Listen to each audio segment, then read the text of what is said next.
धारावीत आपण पाहतोय गेल्या 1-1.5 वर्षापासून जेव्हा अदानी समूह आलेला आहे धारावीमध्ये आणि मुंबई लुटण्याचं काम चालू आहे, प्रयत्न चालू आहे, मुंबई राज्य करण्याचा प्रयत्न चालू आहे अदानी यांचा, तेव्हापासून धारावीपासून जी एक मुंबईकरांची एकजूट झालेली आहे आणि महाराष्ट्रात एकजूट झालेली आहे, त्या एकजुटीला तोडण्यासाठी हिंदू मुस्लिम दंगली करण्याचा हा एक शेवटचा प्रयत्न आहे.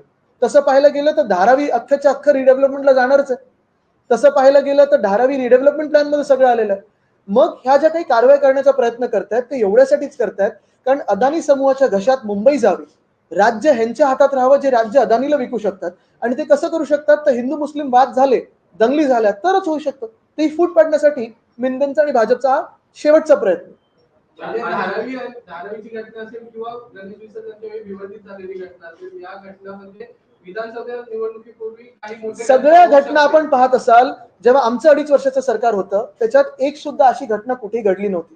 आता जेवढे प्रयत्न होत आहेत तरी आपण पाहतोय दोन्ही धर्म समजून घेतात एकमेकांना आणि एकमेकांना खांद्याला खांदा लावून उभे राहतात. भाजपकडून ज्या ज्या राज्यामध्ये भाजप हरत असतं, हिंदू मुस्लिम वाद, त्याच्यानंतर हिंदूंमध्ये जातींमध्ये वाद, आणि तेही जमलं नाही तर हिंदुस्थान पाकिस्तान, आणि हे सगळं झाल्यानंतर बांगलादेश बरोबर क्रिकेट खेळायचं. भाषामुळे राज्याचा जो आवेग आहे तो खाली जाऊ शकतो. कारण हेच तर आम्ही सांगतोय, बिहार असेल, ही राज्य या जातीवादामुळे हेच तर आम्ही गेले 2 वर्ष सांगतोय की आपल्याकडून आपल्याला ह्या भांडणांमध्ये लढवत ठेवतात, आपल्याला जातींमध्ये लढवत ठेवतात, धर्मांमध्ये लढवत ठेवतात.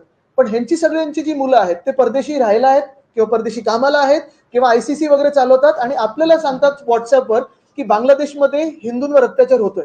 अजून उत्तर आलंय भाजपकडून की अत्याचार होतोय की नाही. पण बीसीसीआय चालवतं कोण? कुठच्या पुत्र प्रेमामुळे आपण बीसीसीआय बांगलादेश बरोबर आपण खेळतोय? तर हे तर स्पष्ट आहे. आणि हेच तुम्हाला सांगतो, आपल्याला लढत ठेवतील पण महाराष्ट्राकडून सगळे उद्योगधंदे हे गुजरातला नेत आहेत, नोकऱ्या तिथे नेणार आणि आपल्याला बेरोजगार म्हणून ते लढवत ठेवणार.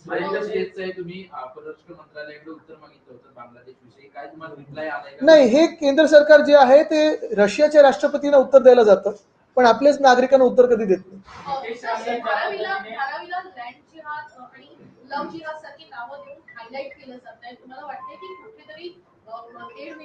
मला वाटतं उद्धव साहेबांनी सांगितलेलं आहे की हा भाजपचा सत्ता जिहाद आहे, धर्मांना एकमेकांशी लढवायचं. आणि आज आपण पाहतो, जे मी स्पष्टपणे बोलतोय की धारावी ही अदानीच्या घशात घालायची म्हणून हे सगळे वाद निर्माण केले जात आहेत. आपण पाहतो धारावीमध्ये मराठी असतील, इतर नागरिक असतील, दक्षिण भारतातले अनेक नागरिक आहेत, हिंदू असतील, मुस्लिम असतील, बौद्ध असतील, ह्यांच्यामध्ये वाद निर्माण कशी होतील कारण ह्याच्यातली जी धारावी बचाव समिती आहे त्याच्यात फूट कशी पडेल आणि मग मुंबईचे 1000 पेक्षा जास्ती एकर अदानी समूहाच्या घशात कसे घालतील, हाच त्यांचा डाव आहे.